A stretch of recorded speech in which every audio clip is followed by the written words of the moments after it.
उपस्थित माझ्या भगिनी आणि बंधूंनो, कडाक्याच्या उन्हामध्ये 5 तास सातत्याने तुम्ही या ठिकाणी आपल्या महायुतीला समर्थन देण्याकरता उपस्थित आहात. माझ्या मनात कुठलीही शंका नाही, या दोन्ही आमच्या भगिनी रेकॉर्ड मताने निवडून येणार आहेत. खरं म्हणजे आमच्या विरोधकांना असं वाटतं की ग्रामपंचायतची निवडणूक चालली आहे. त्यांना कल्पनाच नाहीये, त्यांचा विचार करण्याची स्थिती, शब्द चांगला नाही पण त्यांची अवकाशच तेवढी. त्यांना ग्रामपंचायतच्या निवडणुकीसारखं ते बोलतात. मी त्यांना सांगू इच्छितो आणि तुम्ही पण लक्षात घ्या, ही ग्रामपंचायतची निवडणूक नाही, ही जिल्हा परिषदेची निवडणूक नाही, महानगरपालिकेची नगरपालिकेची निवडणूक नाही, ही विधानसभेची निवडणूक नाही. देशाचा नेता कोण असेल हे निवडण्याची ही निवडणूक आहे.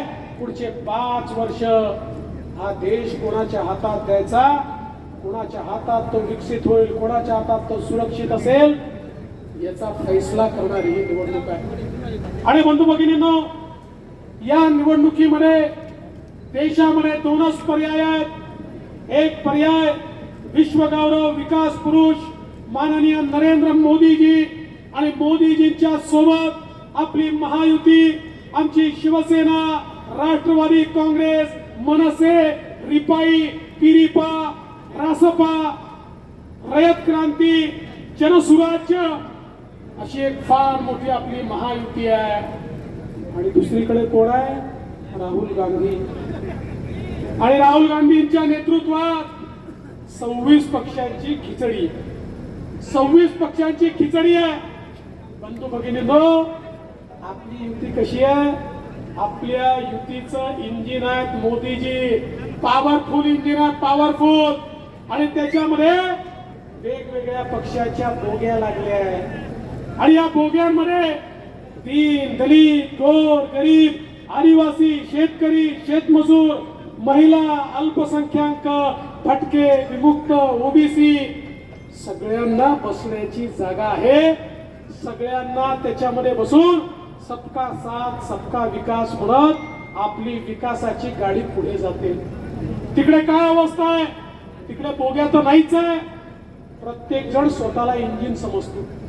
राहुल गांधी म्हणतो मी इंजिन आहे, शरद पवार म्हणतात तू नाही मी इंजिन आहे, उद्धव ठाकरे म्हणतात तू नाही मी इंजिन आहे, तो स्टॅलिन म्हणतो मी इंजिन आहे, ममता बॅनर्जी म्हणते मी इंजिन आहे, लालू प्रसाद म्हणतो मी इंजिन आहे, मुलायमचा पोरगा म्हणतो मी इंजिन आहे. तिथे इंजिनच आहे, तिथे बोगी नाहीच आहे. माझा तुम्हाला सवाल आहे, इंजिन मध्ये सामान्य माणसाला बसायला जागा असते का? इंजिन मध्ये केवळ ड्रायव्हर बसतो. यांचं इंजिन कसं आहे? राहुल गांधींच्या इंजिन मध्ये सोनियाजी आणि प्रियंकाला जागा आहे. शरद पवारांच्या इंजिन मध्ये फक्त सुप्रिया सुळेला जागा आहे. आणि उद्धव ठाकरेजींच्या इंजिन मध्ये फक्त संजय राऊत नाही. असं आहे. आता ते काय काम करतात त्यांना जागा नाही. हा काय काय मी नाही म्हटलं, काहीतरी ते घरकुशाचं वगैरे म्हणून मी नाही म्हटलं, मी सांगितलं. त्यामुळे उद्धव ठाकरेंच्या इंजिन मध्ये फक्त आदित्य ठाकरेंना जागा आहे. बंधू भगिनींनो, यांच्या इंजिन मध्ये केवळ यांच्या परिवाराकरता जागा आहे, सामान्य माणसाकरता जागा नाही आहे. आणि यांच्याकरता यांचा परिवारच दुनिया आहे आणि मोदीजींकरता अख्खा भारत त्यांचा परिवार आहे. आणि म्हणून बंधू भगिनींनो, यांच्या इंजिनची अवस्था कशी आहे? राहुल गांधी इंजिन दिल्लीकडे ओढतात, पवार साहेब बारामतीकडे ओढतात, उद्धवजी मुंबईकडे ओढतात, स्टॅलिन दक्षिणेकडे ओढतो. यांचं इंजिन हालतही नाही, डोलतही नाही, चालतही नाही, ठप्प पडलेलं इंजिन आहे. पण आपण ज्या दिवशी या ठिकाणी मतदानाच्या निमित्ताने रक्षाताई आणि स्मिताताईंच्या नावासमोरची कमळाची बटन दाबाल, जळगाव जिल्ह्याची बोगी ही मोदी साहेबांच्या इंजिनला लागेल आणि विकासाच्या वाटेवर अत्यंत वेगाने त्या ठिकाणी निघेल.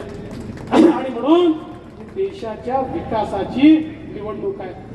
मी तुम्हाला सवाल विचारतो, तुम्ही बघा, विरोधकांचे भाषण ऐका, त्यांच्या भाषणामध्ये विकासाचा मुद्दा आहे का, गरिबाच्या कल्याणाचा मुद्दा आहे का, शेतकऱ्याच्या कल्याणाचा मुद्दा आहे का, सामान्य माणसाच्या कल्याणाचा मुद्दा आहे का? मुद्दा नाही आहे. फक्त शिवीगाळ आहे, शिवराळ भाषा आहे, याच्या व्यतिरिक्त काहीच नाही आहे.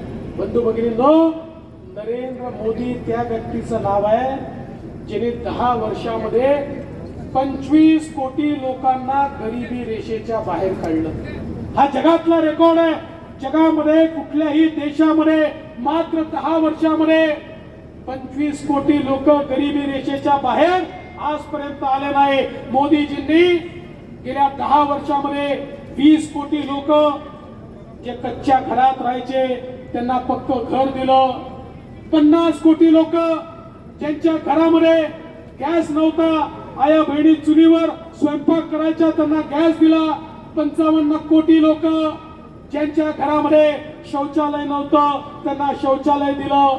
60 कोटी लोक ज्यांच्या घरामध्ये शुद्ध पिण्याचं पाणी नव्हतं, ज्यांच्या घरच्या आया बहिणींना हंडा घेऊन विहिरीवर जावं लागायचं, नाहीतर त्या ठिकाणी कुठेतरी नदीवर जावं लागायचं, त्यांच्या घरी स्वच्छ पिण्याचं पाणी पोहोचलं. आपल्या महाराष्ट्रामध्ये आमच्या गुलाब भाऊंकडे जबाबदारी होती. आपल्या महाराष्ट्रामध्ये देखील घरोघरी पाणी पोहोचलं.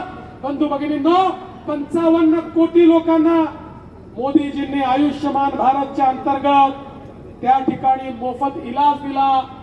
60 कोटी लोकांना, तरुणांना मुद्राच्या अंतर्गत लोन दिलं. 10 लाखापर्यंतचं लोन मिळालं. तारण नाही, गॅरंटर नाही, आणि सांगताना आनंद वाटतो. या 60 कोटीमध्ये 31 कोटी आमच्या आया बहिणी आहेत की ज्यांना ते लोन मिळालं आणि ते आपल्या पायावर या ठिकाणी उभ्या राहिल्या. या देशामध्ये 80 लाख बचत गट तयार झाली आणि त्याला 8 लाख कोटी रुपये मोदीजींनी दिले. आज आमच्या आया बहिणी पायावर उभ्या राहत आहेत. आणि आता मोदीजींनी सांगितलं एकीकडे मुद्राचं लोन 10 लाखावरून 20 लाख होईल, आणि आमच्या महिला बचत गटांना ज्या वस्तू त्या तयार करतात त्या वस्तूंकरता एअरपोर्ट असेल, रेल्वे स्टेशन असेल, बस स्टेशन असेल, सर्व ठिकाणी त्यांच्याकरता जागा आरक्षित ठेवली जाईल आणि त्यांच्या वस्तूंची विक्री होईल. मोदीजी म्हणतात, जेव्हा एक पुरुष आपल्या पायावर उभा राहतो तर केवळ पुरुष पायावर उभा राहतो, पण जेव्हा महिला पायावर उभी राहते पूर्ण परिवार पायावर उभा राहतो. आणि म्हणून महिलांच्या सक्षमीकरणाकरता आज मोदीजींनी प्रयत्न सुरू केले.